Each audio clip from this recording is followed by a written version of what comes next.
जय श्री कृष्ण।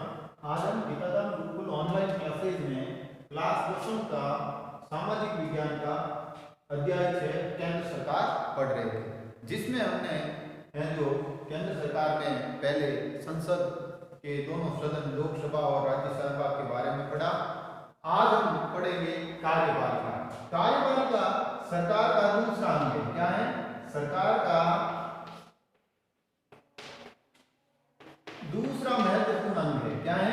दूसरा महत्वपूर्ण अंग है। क्या है? महत्वपूर्ण अंग है। अब कार्यपालिका का जो पहला हिस्सा होता है या पहला अर्थ होता है, वो जो कार्यपालिका का है वो होता है राष्ट्रपति। क्या होता है? राष्ट्रपति। भारतीय संविधान के अनुच्छेद 52 के में यह उपबंध है कि भारत का एक राष्ट्रपति होगा। क्या है? राष्ट्रपति की जो व्यवस्था है वो अनुच्छेद 52 में है। कौन से में है? अनुच्छेद 52 में है। और 53 के अनुसार, अनुच्छेद 53 के अनुसार संघ के कार्यपालिका शक्ति राष्ट्रपति में निहित होगी। और अनुच्छेद 53 के अनुसार, क्या? अनुच्छेद 53 के अनुसार संघ सरकार की शक्ति, क्या? संघ सरकार की शक्ति राष्ट्रपति में निहित होगी। किसमें होगी? राष्ट्रपति में निहित होगी। क्या होगी? राष्ट्रपति में निहित होगी। क्या होगी? राष्ट्रपति में निहित होगी। तथा इसका संविधान के अनुसार स्वयं तथा अधीनस्थ पदाधिकारियों द्वारा वो इसका उपयोग करेगा और इसकी सलाह के लिए मंत्रिमंडल या मंत्रिपरिषद होगी। इस प्रकार संघीय कार्यपालिका में राष्ट्रपति, उपराष्ट्रपति, प्रधानमंत्री और मंत्रिमंडल होते हैं। अब कार्यपालिका कैसे बनती है? कार्यपालिका का जो गठन या निर्माण है उसमें राष्ट्रपति होता है, उपराष्ट्रपति होता है, प्रधानमंत्री होता है और मंत्री परिषद होती है। क्या होती है? मंत्री परिषद होती है। ये सब मिलकर कार्यपालिका, संघीय कार्यपालिका। कौन सी? संघीय। कौन सी? संघीय। उसी तरह राज्य कार्यपालिका के अंतर्गत राज्यपाल, मुख्यमंत्री और उसकी मंत्री परिषद होती है। संघीय कार्यपालिका का यह प्रावधान है। और प्रधानमंत्री, राष्ट्रपति, प्रधानमंत्री सहित मंत्रिपरिषद के सभी हैं जो मंत्रिपरिषद कार्यपालिका का वास्तविक प्रधान होता है। भारतीय संघ में कार्यपालिका के प्रधान को राष्ट्रपति कहते हैं। क्या कहते हैं? कार्यपालिका के प्रधान को राष्ट्रपति कहते हैं, जिसके अनुसार कार्यपालिका का एक वैधानिक प्रधान होता है और दूसरा वास्तविक प्रधान होता है। अब देखो, कार्यपालिका का प्रधान तो राष्ट्रपति होता है। कौन होता है? राष्ट्रपति होता है। और सरकार का प्रधान कौन? सरकार का प्रधान जो होता है वो होता है प्रधानमंत्री। क्या है? प्रधानमंत्री। यानी राष्ट्रपति वैधानिक, क्या है? वैधानिक प्रधान है और ये है जो वास्तविक है। क्या है? वास्तविक प्रधान है। ये हमारे यहाँ देश की स्थिति है। अब हमें राष्ट्रपति की योग्यता है, जो अनुच्छेद व्यवस्था है उसमें राष्ट्रपति की जो योग्यताएं हैं, राष्ट्रपति पद की, किसकी? राष्ट्रपति पद की जो योग्यताएं हैं उसमें पहली योग्यता जो रखी गई है कि वो भारत का नागरिक होना चाहिए। क्या होना चाहिए? भारत का नागरिक हो। दूसरी जो योग्यता है वो दूसरी योग्यता है 35 वर्ष आयु पूर्ण हो। क्या हो? पूरी कर चुका हो। तीसरा है लोकसभा के सदस्य, क्या है? लोकसभा का सदस्य निर्वाचित होने की योग्यता हो। होने की योग्यता हो। निर्वाचित होने की योग्यता हो।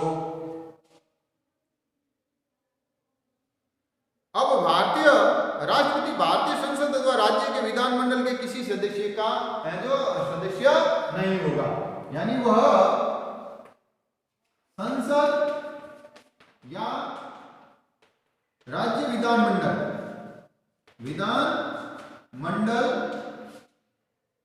विधानमंडल का सदस्य न होता हो। अब है जो राष्ट्रपति का निर्वाचन, क्या है? राष्ट्रपति का निर्वाचन कैसे होगा? राष्ट्रपति का निर्वाचन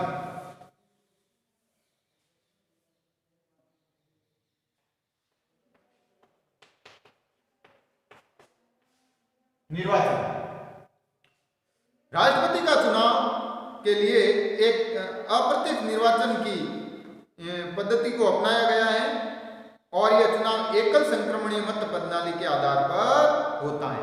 यानी पहला तो निर्वाचन होता है, एक निर्वाचन मंडल होता है। क्या होता है? निर्वाचन मंडल के द्वारा मंडल बनाया जाएगा। उस निर्वाचन मंडल में क्या होगा कि संसद के निर्वाचित सदस्य और दूसरा है विधान मंडलों के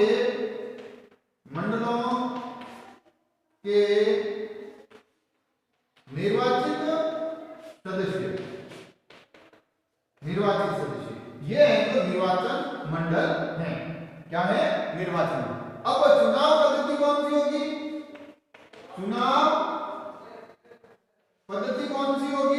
चुनाव पद्धति में क्या होगा कि पहला है कि एक तो अप्रत्यक्ष निर्वाचन होगा। क्या होगा? अप्रत्यक्ष निर्वाचन होगा। और दूसरा है जो इसमें एकल संक्रमणीय, क्या? एकल संक्रमणीय निर्वाचन पद्धति उपयोग में ली जाएगी। ये निर्वाचन पद्धति काम में ली जाएगी। अब एकल निर्वाचन संक्रमणीय पद्धति में क्या होता है कि संसद और राज्य विधानसभा के एक विशेष मत से प्रत्येक है जो सदस्य का है जो मत निकाला जाता है, वोट मूल्य निकाला जाता है। क्या निकाला जाता है? वोट मूल्य निकाला जाता है। क्या है? प्रत्येक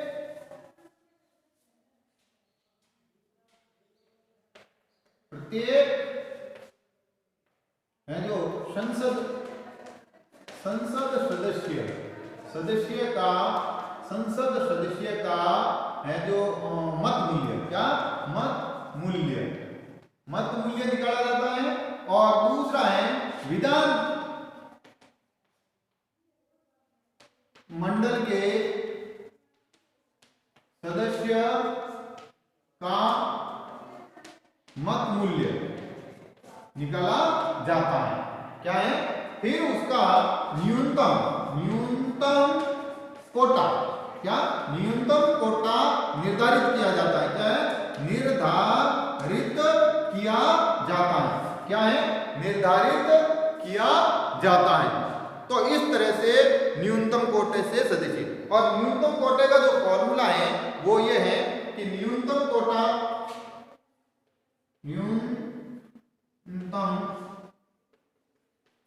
जो है वो ये है कि दिए गए वैध मतों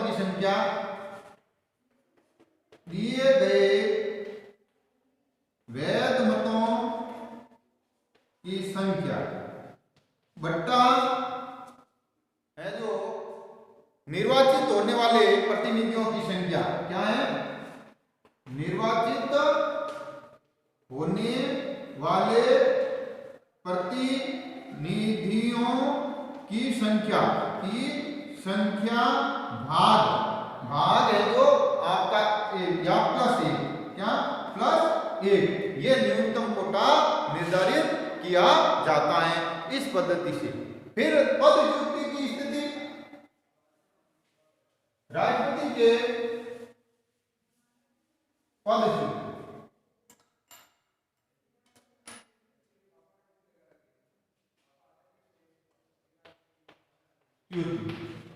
तो या तो महाभियोग या स्वेच्छा से त्याग पत्र, ये दो तरीके हैं। तो महाभियोग से उसके लिए कुछ निर्धारित है कि 61 में अनुच्छेद 61 में ये दिया गया है निर्वाचन के लिए है जो न्यूनतम कोटा, और ये 61 में जो पद्धति दी गई है उसमें ये है कि प्रत्येक सदन के सदस्यों को महाभियोग लगाने की कोई भी सदन लगा सकता है, लेकिन जिस प्रस्ताव पर 50 से अधिक सदस्यों का अनुमोदन होना चाहिए और उसके बाद है जो उसको 14 दिन का है जो सदन से उसको पहले नोटिस मिलना चाहिए। तो इस तरह से ये महाभियोग की प्रक्रिया है। अब है राष्ट्रपति के लिए है जो कार्य और शक्तियां, राष्ट्रपति की शक्तियों में जो पहली शक्ति दी गई है वो पहली शक्ति है आपकी, दो तीन तरह को उसको हम कैटेगरी कर सकते हैं। पहले है सामान्यकालीन अधिकार। कौन सा है? सामान्यकालीन अधिकार।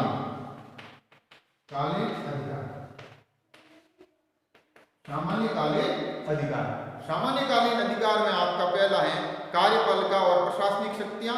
कार्यपालिका और प्रशासनिक शक्तियों के अनुसार वो कार्यपालिका के हैं जो अधिकारी और प्रधानियों की नियुक्ति करेगा।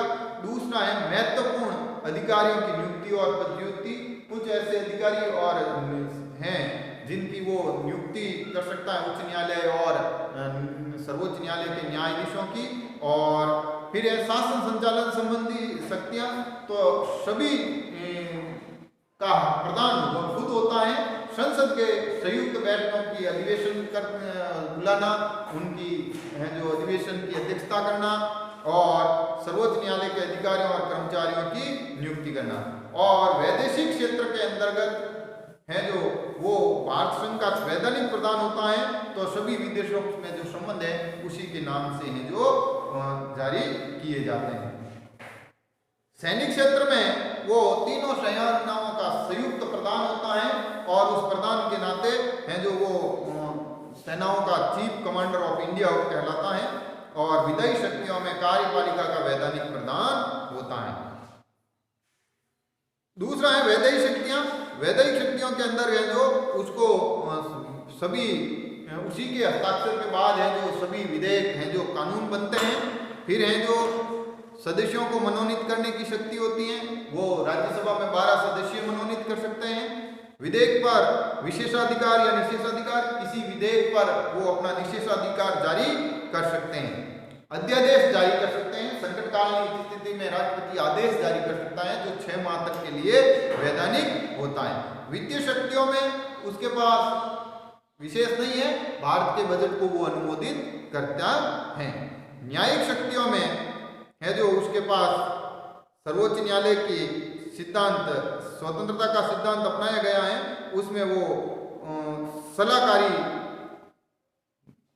कार्य कर सकता है। और फिर है युद्ध एवं बाहरी आक्रमण के समय उसको देश पर आपातकाल लगाने की है।